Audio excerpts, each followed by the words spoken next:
Alright, so we're going to continue with cell transport today.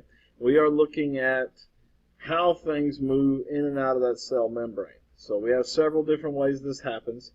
Some use energy, some don't need energy. They just happen when the cell needs them to happen. Okay, so we're going to start off and look at our two topics. The two different types we have are active and passive transport. All right, we can break these words down to kind of give us what we need here. So, active transport. Active. What does it mean to be active? It means you're up doing something, moving around. You are burning using energy. All right, so we have to have energy for this. We have to have energy for active transport. Another way we say it is it goes against the gradient. The gradient, how I refer to that is what's normal. All right, is it normal? You take a rock and you drop it. You let go of it. It's going to drop. That's normal. For that rock to go the other direction, up, it requires energy for that to happen because the rock's not going to go that way normally. All right, so passive transport then. Passive just means it happens. If you're a passive person, you just let things happen, you sit back, and you don't do anything. Okay? Does not require energy. Does not require energy. This goes with the gradient. This would be that rock. Let go of it, it falls to the ground. It does what's naturally supposed to do, just happens. It doesn't do anything extra. It doesn't require energy. All right, so we have some examples here of how this works. We have this steep hill.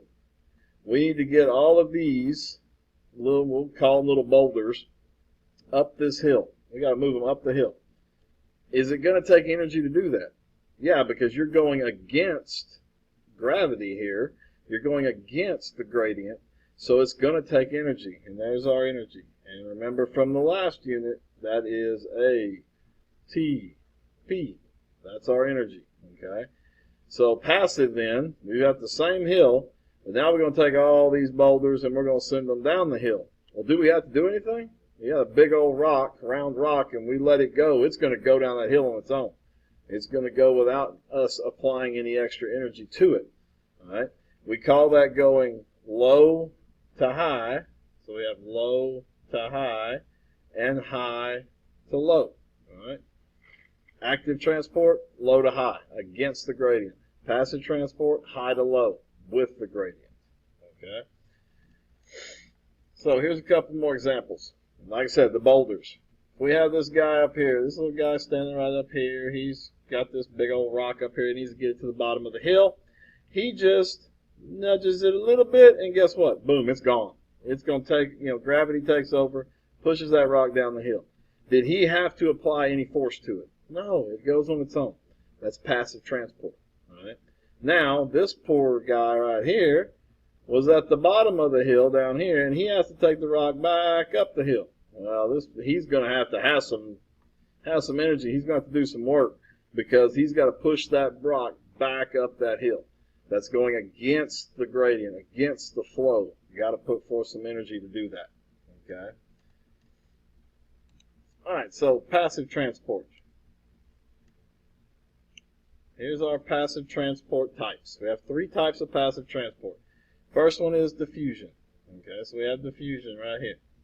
Diffusion, moving things from high to low across a membrane. We're going to define these in just a second. Facilitated diffusion is the second one. It's another form of diffusion. And then one you've probably heard, osmosis. All right, probably heard that word somewhere before. But those are our three types, and here they are. All right. This one up here at the top, this is diffusion. Right, here's diffusion. Here is facilitated diffusion. And here is osmosis. Okay. So let's look at that first one. Diffusion. Get my face out of your way. Movement of small particles. Now when it says small, we're talking microscopic single molecule organisms. Not organisms, excuse me. Like chlorine or sodium or something that's very small and tiny. And we're going to move those particles. Anything other than water. Water is something totally different. We'll get to that one in just a minute. But it's moving from high concentration to low. So in this first first jar here, we have a whole bunch of stuff right here. Over time, these particles are going to diffuse out to go to low areas of concentration. There's none of this down here in the rest of the jar, so it's going to diffuse out until they are pretty equally spaced apart from each other. All right, that's diffusion. Couple of examples. You know, if you're on one side of the room and your friend is on the other side, and you spray some perfume or spray some cologne, and neither one of you move, eventually will they be able to smell that on the other side of the room? Yes, because those molecules get out in the air and they spread out to where they're evenly spaced and equal throughout the room. All right, going to go until it reaches equilibrium. Talked about equilibrium last time. Okay. Another way you can look at this, another example here, is if you've ever had a bottle of water and you got those like the Mio little drink mixes and you squirt it in there. When you initially squirt it in, you see that color go in there. All right. If you leave it set there a while, what's going to happen? That color is going to diffuse out to where the entire bottle of water has the same shade of color. All right. That's diffusion. It's moving around to where everything is equal. Okay. The second one is facilitated diffusion.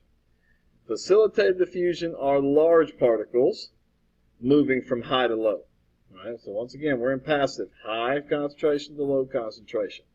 Okay, these large molecules can't get through the membrane on their own. They need help. Okay, so what they do is they use what we call channel proteins, or those integral proteins from the other day we talked about. All right, and so we have outside the cell here. This is outside the cell. This is inside the cell down here. All right. And if we know this, we look at the little squares. It's some molecule, some kind of molecule that the cell needs. But equilibrium, remember, we got to keep things equal. Is it equal on inside and outside? Well, if we look on the inside right now, there's only one. Maybe we can count this one. I'm going to move my face out of the way a little bit. There's two. But on the outside, we have 1, 2, 3, 4, 5, 6, 7, 8, 9, 10. And then there's two stuck inside the protein. All right, it's got to be equal. So we're going to have, we got 14 total molecules, 14 total large molecules. We're going to have to move 7 of them inside. So we have 2 already coming in. There's 3. There's 4. We might get one more. Get one more here. 5, 6. Get one more here. That'd be 7. Now we have 7 and 7. 7 on the outside, 7 on the inside. We're balanced. We're equilibrium. This happens, facilitated diffusion, because these molecules are so big they can't fit in between these phospholipids. All right? They can't fit inside there, so they use this protein as basically an alleyway. The protein opens up, lets that molecule come through, and it closes back. All right? There you have high to low. Always high to low with passive. Our last one is osmosis. And there's one thing you have to remember with osmosis. It's a big one. Water. Water moves by osmosis. Okay?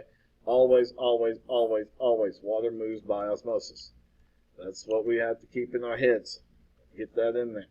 You're moving, since we're still in passive transport, we are moving high to low. Moving water from high to low. We have 3 types of solutions with movement of water. We have isotonic, hypertonic, hypotonic. We're going to talk about all 3 of those right quick. Okay? So osmosis is movement of water. High to low, moving that water. Okay? Isotonic. Isotonic means equal. Everything's the same. Okay? We have the same amount of water moving in as we have moving out. So we have equilibrium. So we look at this, we counted up these dots, we find it might be wrong, but we'll see.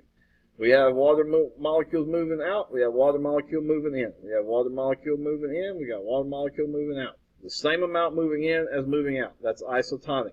That keeps that cell exactly the way it needs to be. Okay?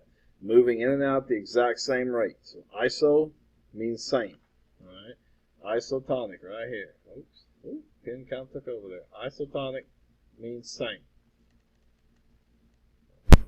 our second one is hypertonic. Hypertonic means the solution has more of the substance, more of the molecules, the particles, whatever we're looking at, outside the cell than inside. So if we look, right here, we're talking about water. And that's osmosis. So we have all this water moving out, moving out, moving out, moving out. But we only have two moving in, which means that cell's losing water. That cell is going to shrink. It's going to shrink down and collapse on itself. All right? Too much water moving out. That's not a good thing, especially when we're talking about plants. All right? Do plants want to be this way? No, plants cannot live this way. When that happens, the plant cell is going to die, and I'll show you what happens to that in just a minute. Okay? So hypertonic, we have more water moving out than moving in. When that happens, all right, we're going to look at these different slides here of the plant cells. We call it plasmolysis when it happens in a plant cell. Okay, so this is a pretty much normal plant cell right here at the top. You see our nice thick cell wall around the outside. We see all of our little chloroplasts inside here, and it's got the cell membrane that's inside of that cell wall. If we allow this to happen and too much water comes out of that cell, gets drawn out, then you start to see here in this second slide what happens to the inside of that cell. The cell wall is not going to move. Cell wall is a sturdy, rigid outer layer that does not bend. It does not move. All right? And so what happens is that cell membrane starts to tear away from the cell wall and crush in on all the organelles. It starts to squeeze them in. All right? Too much, that cell's going to basically crush itself. And that's what you see starting to happen here. You see that this one has completely ripped away, the cell membrane's ripped away from the cell wall, and it's crushing it down. This one too, this one's almost to the point that it's probably going to die. All right?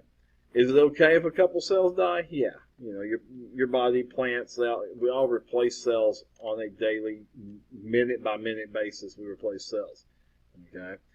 But if too many of them die all at once, then you've got a problem. Okay? Our last one, hypotonic. All right? This is one that, how I tell kids to remember this is plants want to be this way. And you think about a plant. If you got a plant in your house, okay, if there's a plant in your house, what do we put it in? We put a plant in the house in a pot. All right? Plants want to they live in pots. Plants want to be hypotonic. All right? Which means they are full of water. They got so much water coming in. Okay? They have water coming in constantly because plants love water. They have to have it to survive. So they want to be all swole up, real big with a lot of water. We call that turgor pressure. Okay? You see right here, turgor pressure. High turgor pressure, plants love it. That means their cells are full of water. They can survive a drought. They can survive for a long period of time. All right? For animal cells, this is no good. We don't want this to happen. We don't want hypertonic. We really don't want hypotonic because when too much water moves in to our cells, there's no cell wall to hold it. That cell's going to burst. It's going to burst open. All right? We call that lyse. To lyse means to burst or to break open. And so our cells, too much water in our cells, they're going to bust open. And that's not good for us. Not good for our body. Okay? Plant cells, yes. Animal cells, no. All right? Animal cells, we want to be isotonic. We want that balance, homeostasis. We want that equal balance between the two. Okay? Makes sense? I hope so. We are going to, stop there for the day. Look, we've got active transport. We got passive transport. There's a lot of different terms here. If you need to, watch these notes again to get those terms down, because it's going to make a big difference for you. Especially the difference between passive and active and the different types. Okay, so that's passive transport. So we will look at active transport the next time. See you then.